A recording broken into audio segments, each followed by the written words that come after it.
Be be Fatima Zahra سلام اللہ علیہا عورتوں کو اللہ کا دین سمجھا ہی رہی تھی۔ اتنی میں ایک عورت پوچھنے لگی، اے بنت رسول اللہ، وہ کون سی عورت ہے جس کی قبر سب سے زیادہ سخت ہوگی؟ بس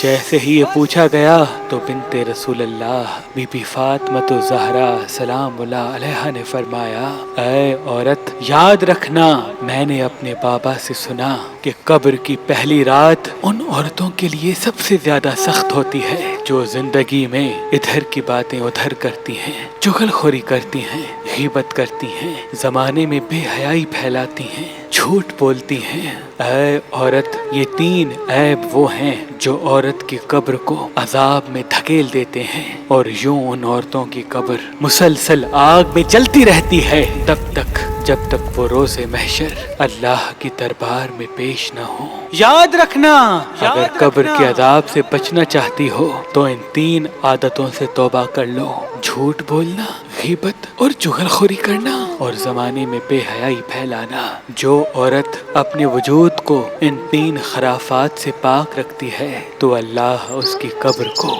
جنت کے باغ میں سے ایک باغ بنا دیتا ہے، اور یوں اس کی برزخ قیامت تک مہکتی رہتی ہے، قیامت تک مہکتی رہتی ہے۔